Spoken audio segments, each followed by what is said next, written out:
कई विपक्षी दलों की रार। लोग बोले ये शादी से पहले का रोका है, जिसमें कुछ फूफा नाराज हैं। विपक्षी बैठक पर राजनीतिक गलियारों में कसे जा रहे हैं ऐसे ऐसे तंज, देखने वाले भी रह गए दंग। एक अनार 100 बीमार, जाने क्यों मचा हुआ है विपक्षी दलों में बवाल। योगी बोले एक झटके में उड़ा देंगे। पीएम मोदी के विदेशी दौरे की सुर्खियों में दब गया विपक्षी गठबंधन। भारत की तरह विदेशों में हो रहा है मोदी का अभिनंदन। इस हफ्ते दो बड़ी खबरें चर्चा में रहीं। एक पीएम मोदी का यूएस दौरा, जहां उनका शानदार स्वागत हुआ, तो दूसरी बड़ी घटना पटना में विपक्ष की बैठक रही। नीतीश कुमार की अगुवाई में 17 पार्टियों के नेता पटना में जुटे। हालांकि विपक्षी बैठक में अरविंद केजरीवाल सहित कई नेताओं की खटास भी सामने आई है। एक तरफ प्रधानमंत्री नरेंद्र मोदी का अमेरिका दौरा सुर्खियां बटोर रहा है, तो वहीं दूसरी तरफ विपक्षी बैठक की खबर कहीं दबकर रह गई है। अब सवाल उठ रहा है कि क्या विपक्षी बैठक की टाइमिंग गलत हो गई है। विपक्षी बैठक के दौरान अध्यादेश पर विपक्षी पार्टियों का समर्थन न मिलने से केजरीवाल की नाराजगी की खबरें भी सामने आई है। कहा जा रहा है कि अपने राजनीतिक वजूद को बचाने के लिए विपक्षी पार्टियां साथ आ रही हैं। हालांकि जिस तरह से भाजपा इस पर प्रतिक्रिया दे रही है, उससे देखते हुए ये लग रहा है कि भाजपा भी इसे लेकर परेशान है। जो पार्टियां केंद्र में साथ आ रही हैं, उनमें राज्यों के स्तर पर टकराव है। बंगाल इसका उदाहरण है। ऐसे में देखने वाली बात होगी कि विपक्षी एकता कितनी मजबूत रह पाएगी।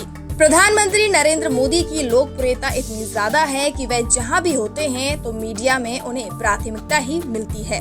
विपक्षी बैठक की खबरें भले ही अखबारों में छठे 7वें पन्ने पर छपी हों, लेकिन इसकी अहमियत से इनकार नहीं किया जा सकता।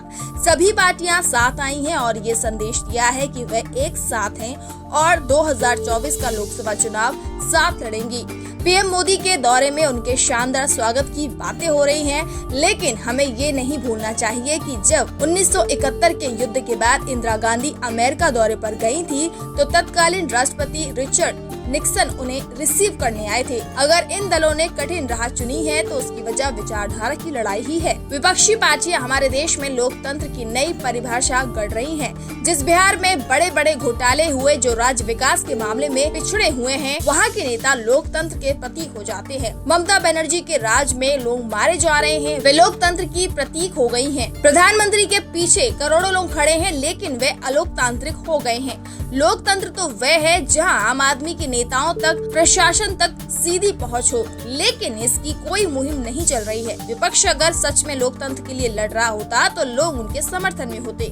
पटना में हुई बैठक विपक्षी एकता के लिहाज से बहुत बड़ी बात है। जीतन राम मांझी बैठक से पहले ही निकल गए। विपक्षी बैठक में संयोजक को लेकर अंतिम फैसला नहीं हो पाया। नीतीश कुमार के नाम पर एक राय नहीं बन पाई। खास बात ये रही कि ये सभी पार्टियां राज्य स्तर पर एक दूसरे से लड़ रही है।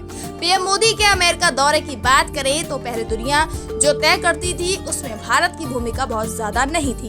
देश जब गुट निरपेक्ष था तो उस वक्त देश में कोई गुट बनाने की ताकत ही नहीं थी। संयुक्त राष्ट्र में एक प्रस्ताव नहीं है जो गुट निरपेक्ष देशों ने पारित कराया हो।